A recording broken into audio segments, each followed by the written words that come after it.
is John. Nice beer. He just wants to spend Christmas with the family. Is Daddy coming home with you? We'll see what Santa and Mommy can do. But when he gets stuck at the office party, Merry Christmas! it'll be a holiday Merry Christmas! he'll never forget. Ho, ho, ho. Welcome to the party, pal! This Christmas, It's a time of miracles, so be of good cheer. Only John can drive somebody that crazy. get ready to jingle some bells and deck the halls Hi there. with bows of Holy! Bruce Willis, Down to the coast, we get together, have a few laughs. Alan Rickman, Do you really think you have a chance against us, Mr. Cowboy? Yippee-ki-yay, mother... together in the greatest Christmas story ever told. I got some bad news for you, Dwayne. Hans, Bobby. Eat it, Harvey! Holy shit. I'm starting to get a bad feeling up here. Merry Christmas. Die Hard. This is their idea of Christmas. I gotta be here. And we're back, like we never left. Welcome to the Confessions of a Not So Dangerous Mind podcast. I'd like to thank you all for spending some of your early Sunday evening with me here in New York. Once again, we're going to skip past all that promotional jazz and get right to the guts of the episode. The third entry in our continuing series of Best Christmas Movies. We had two of the easy peasy standards right off the bat, Home Alone, followed by A Christmas Story. So now we're going to do the first of the Renegade picks, John McTiernan's sensational franchise starting 1988. I'm sorry, Bruce Willis, I love you, but you're wrong. Christmas movie, the original Die Hard. Now, perhaps because Die Hard was released during the summer of 1988, people didn't immediately, although yeah, it set Christmas Eve into presumably Christmas morning, people didn't automatically say, OMG, this is going to be the new Christmas movie, just like Miracle on 34th Street, It's a Wonderful Life, and dare I say, Bob Clark's A Christmas Story, which was a 5-year-old movie at that particular time in history. Somewhere along the line, and I'm sorry to say that I'm usually good at remembering this kind of thing in real time, I don't remember when the drums began to beat and people began saying, hey babe, Die Hard is my favorite Christmas movie. But presumably at some point in the 1990s, clicked. I don't remember when. But I disagree vehemently with Bruce, who about, I think it was sometime in like 2015 era, maybe was it a Bruce Willis roast, or was he just at an awards show? But he, in a comical way, angrily claimed Die Hard is not a Christmas movie. Well, it is. And not just because it's set on Christmas Eve and Christmas Day. Now, here's a little irony for you. Lethal Weapon, another action movie standard, a Gen X standard, one of our movies for sure, has more of what I would call a Christmas spirit than Die Hard. But I believe that Die Hard is still a Christmas movie, and not just because it's set in Christmas. The themes of forgiveness and family, they're not emphasized, I hate to say, they're not emphasized as much in Die Hard because it's basically a bunch of terrorists trying to kill everyone in an apartment building while pretending to have some kind of a cause. I almost said cockamamie, some kind of cockamamie cause. The Asian Dawn movement. You must release all my comrades, especially the guys I read about in Time magazine. Man, Alan Rickman. Alan Rickman as Hans Gruber, like top 10 greatest performances ever. Maybe the best villain performance ever. He's even better in Die Hard 1 than he is as Severus Snape. Turn your leaders to page 394. Mr. Potter.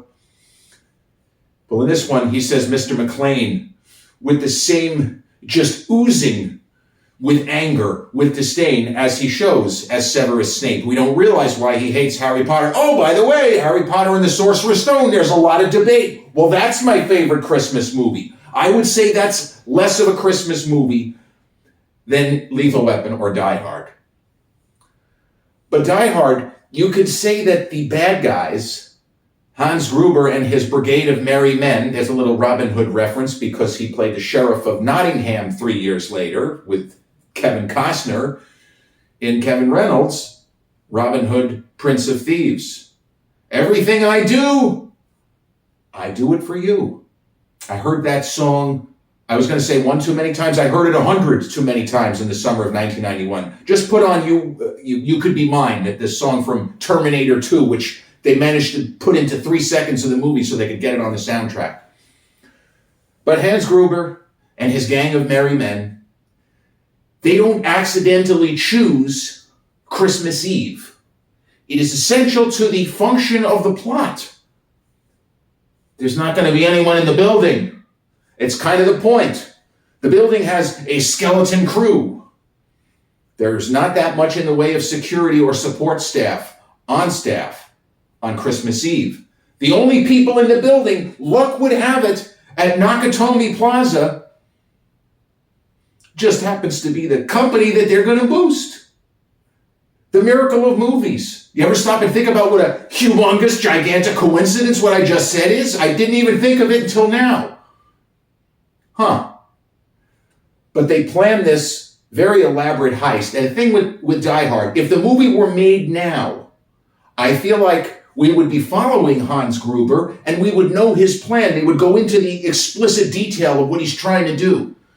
If you saw the, I think it was about 2 years ago, the Jason Statham film, really terrific, Wrath of Man, where you had very interesting actors in supporting roles, including Clint Eastwood's son Scott, and he always fire Holt McElhaney. But in that movie, they're plotting a similar kind of heist. Jason Statham's the good guy, but because of reasons, he's kind of with them, but he's not really with them. But we see what they're up to. But in the world of Die Hard, we don't meet Hans Gruber until a well-dressed, he walks in and then they begin the takeover in the building.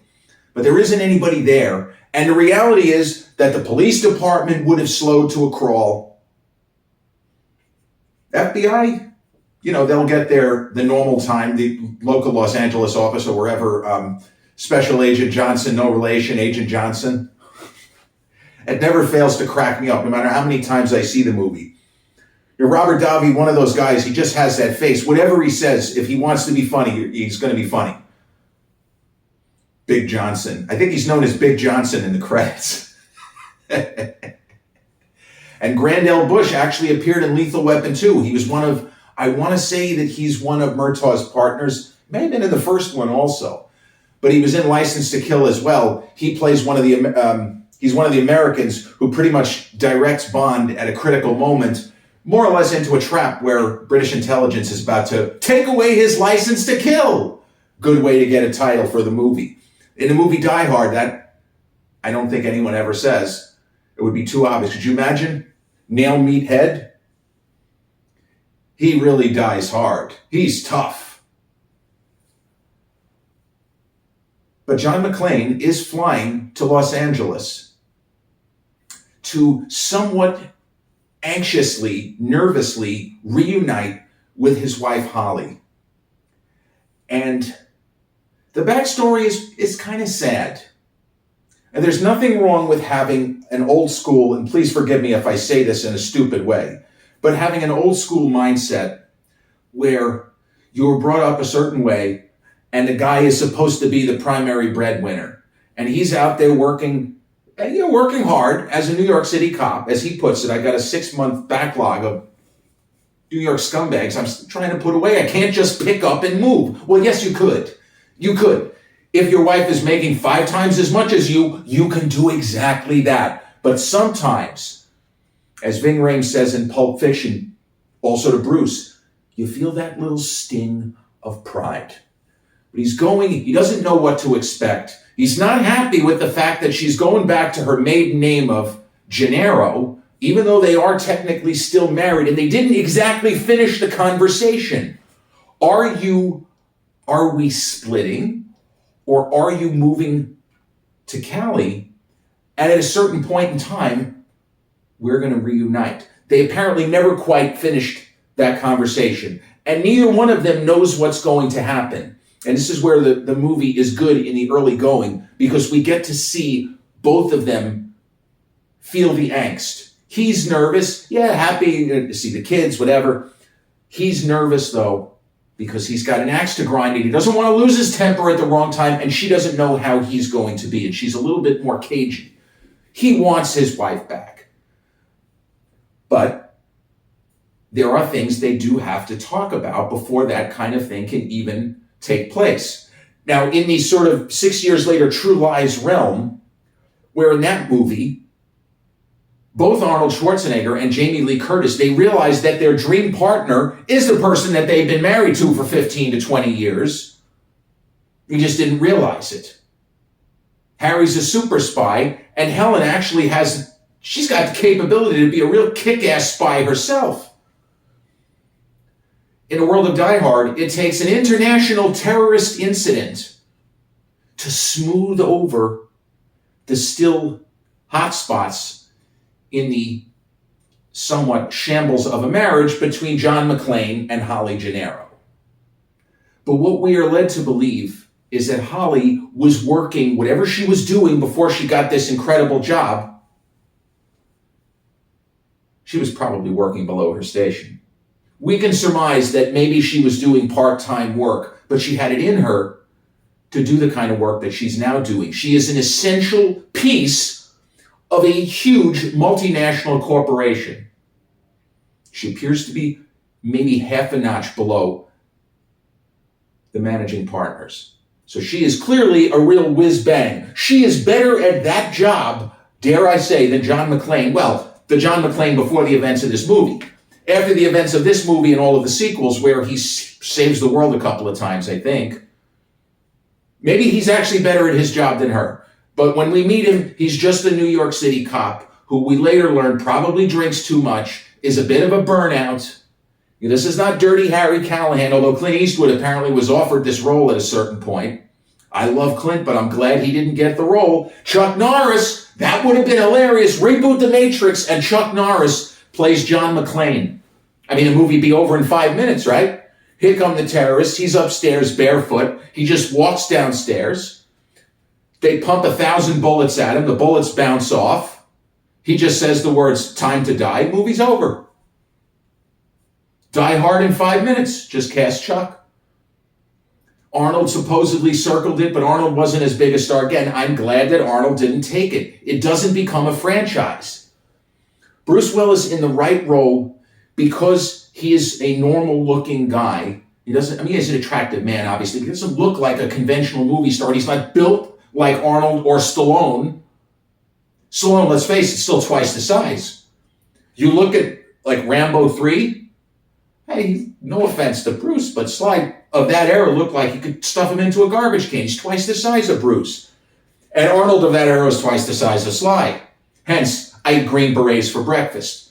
But the vulnerability that Bruce was able to get across in Die Hard helps to sell it. And the other big actors, action stars, they didn't have that. And Bruce was just getting going as far as his movie career. He did the movie Blind Date, which is not great. It's a kind of film they used to run it on HBO all the time because it wasn't rated R. It's okay. He looks great. Kim Basinger looks incredible. I mean, it's one of her most vulnerable and funny performances. And Kim Basinger is another kind of an actor who she sometimes, when she's miscast, it can be really bad. But in the right role, it sings. And Blind Date was perfect for her because she always had that kind of hesitant speaking style. A very naturalistic style, I should add, in front of the camera. And in Blind Date, it worked. And she and Bruce actually had great chemistry. I mean, if you told me that they started going out or something, I would believe it because they looked like they were enjoying being around each other, even though a lot of what happens is negative in that film. It's a screwball comedy. It's a very old-fashioned 1930s Cary Grant, Irene Dunn kind of screwball comedy where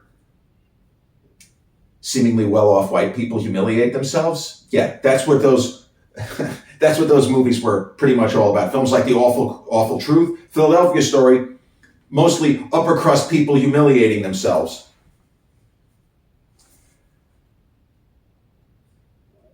Die Hard is one of those special films. If you decide that you don't want to classify it as a Christmas movie, okay. It's like an added bonus. Home Alone doesn't exist without Christmas, because the only reason why the family has all gathered in that stupendous house, which I hear is on the market, not I hear, I read it, it's on the market, $7.25 million. Yeah, I got it right here.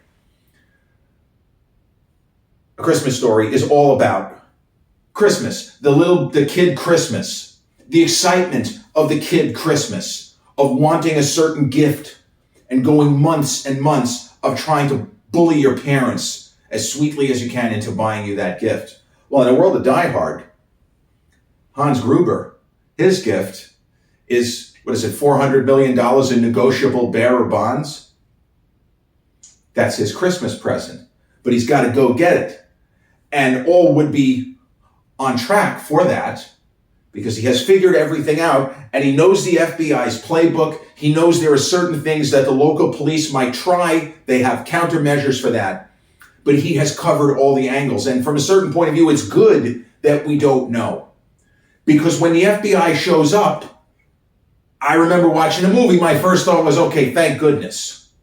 Thank goodness the FBI is here. Not realizing that the entire last part of Hans Gruber's plan, it rests on the FBI following their playbook. Here's what we do in event of a terrorist act. Break glass. Their break glass is we just got to shut down the power in order to get through the last lock, which can't be accessed locally. Power goes off. Boop. Lock opens up. And Beethoven's Ninth, great moments of cinema. They're the bad guys.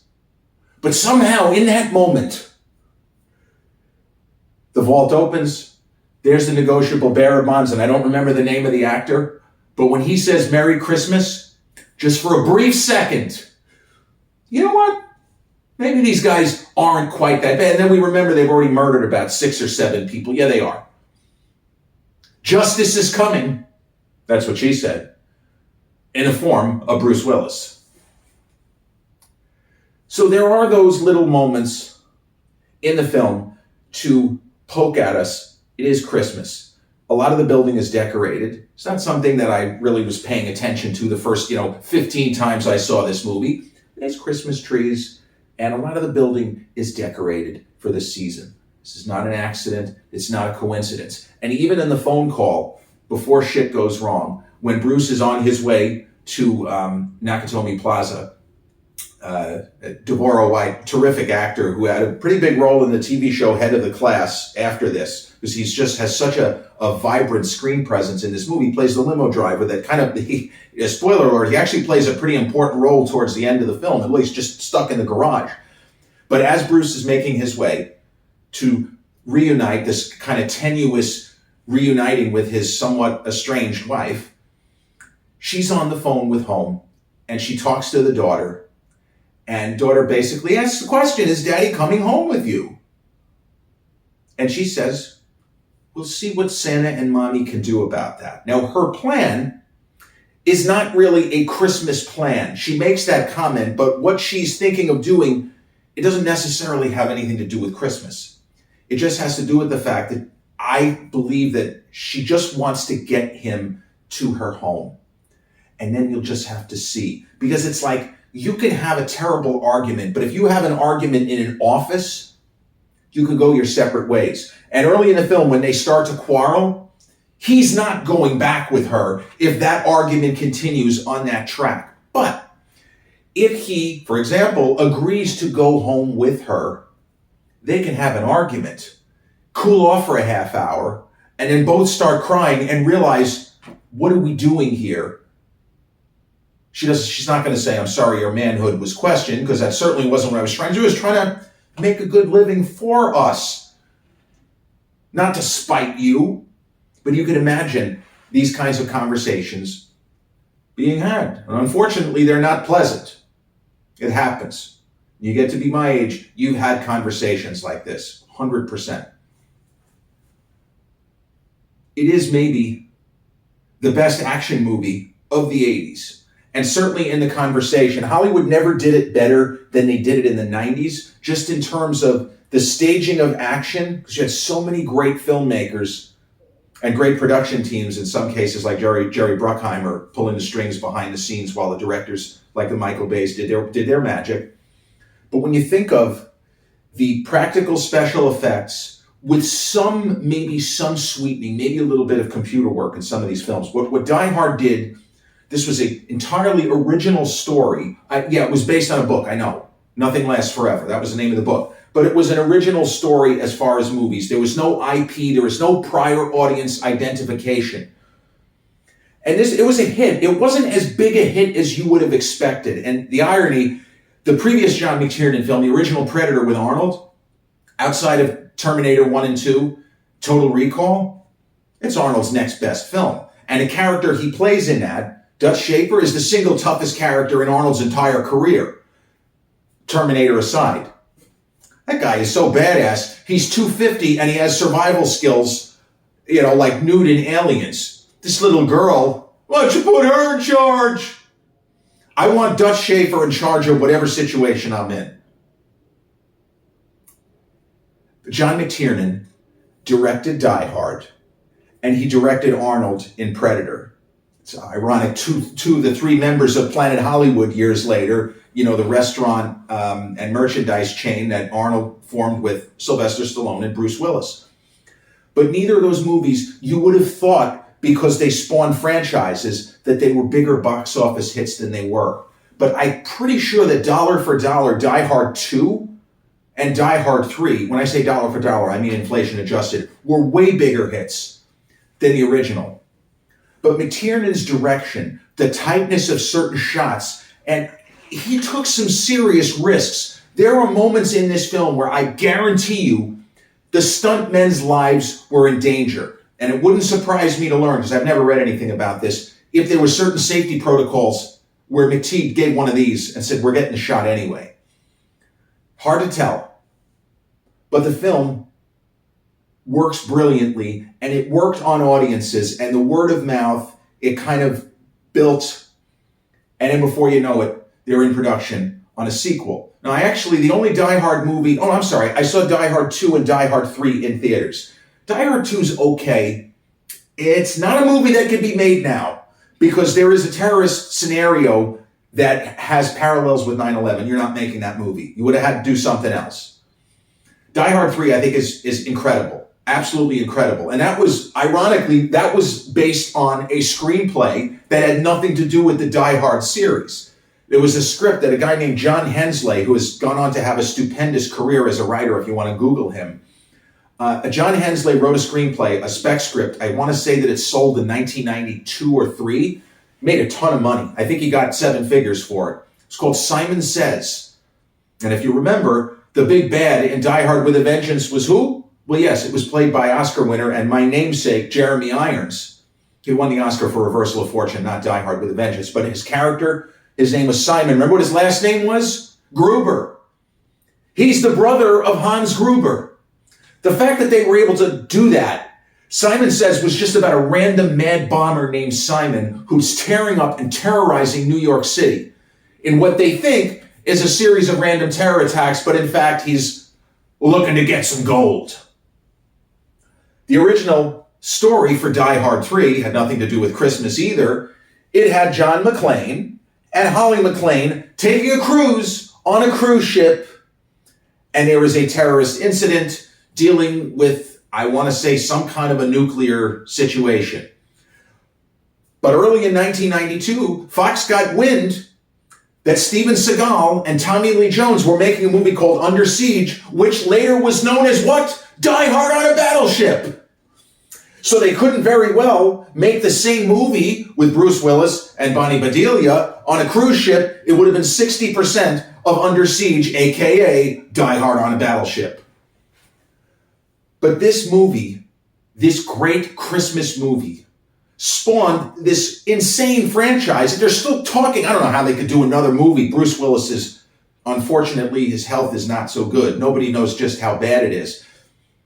But the series went off a cliff. Die Hard 4 is okay. It's okay. But they should have stopped after the third one. I love the way the third one, because it was McTiernan who came back. Rennie Harlin actually directed the second one. You want to talk about a filmmaker hitting on all cylinders at once. Rennie Harlin had 2 movies that came out during the summer of 1990. Die Hard 2 and a humongous guilty pleasure movie, The Adventures of Ford Fairlane, starring Andrew Clay Silverstein, a.k.a. Andrew Dice Clay, the most polarizing stand-up comic, certainly of the last 50 years. But the original Die Hard, while all of this crazy shit is going on in the world of the film, when John McClane, in the rare quiet moments he shares with Reginald Vell Johnson, who he got family matters because of this, there's no question about it, when he is talking with Al Powell, the sergeant, who has his own issues that we learn about over the course of the film, when he's pretty sure he's going to die, and he says, I want you to find my wife and tell her I'm sorry, tell her I love her, tell her that she was the best thing to ever happen to a bum like me. I believe part of that is the Christmas spirit. He hopes he survives, but he wants a certain comfort in the season. I trust this man to deliver this message to Holly. He can do it. He is going to find her, and he is going to tell her. So I'm probably going to get my head split open at any minute now. The movie opens with Christmas in Hollis. That's, was it Run DMC? I think it might be Run DMC. It closes on Let It Snow. And there is a certain beauty in that. And it also clues us in. Those song choices were deliberate. A taskman like a John McTiernan doesn't just leave that up to the music director, if there is such a thing in this movie, which I don't think there was. You have a soundtrack and you have a composer, but then you also have songs that you choose. And McT would have been on top of that. To open a movie with a Christmas, not a Christmas standard, Christmas in Hollis, but a Christmas tune, and close it with a standard such as Let It Snow. He's telling us this is a Christmas movie. I hope you enjoyed it. Well, not only me, but tens of millions of people, some of who found this movie in theaters and others watched it on home video and cable and rewatched it as I did. Die Hard, 1988, an all-time great action movie, and my third entry in a continuing series of best Christmas movies. This has been episode 366 of the Confessions of a Not So Dangerous Mind podcast. I'd like to thank you all for spending some of your Sunday evening here with me in New York. If you check out this episode on the YouTube channel, haven't done so already, please click like, subscribe, comment, share, turn on those notifications. Or if you catch this episode on the audio platforms such as Podbean, Spotify, iTunes, or the others in which we're hosted, same general rule applies. Click like, subscribe, share, and turn on those notifications. I'll be back with a new episode real soon. Until then, yippee-ki-yay, motherfucker! Peace.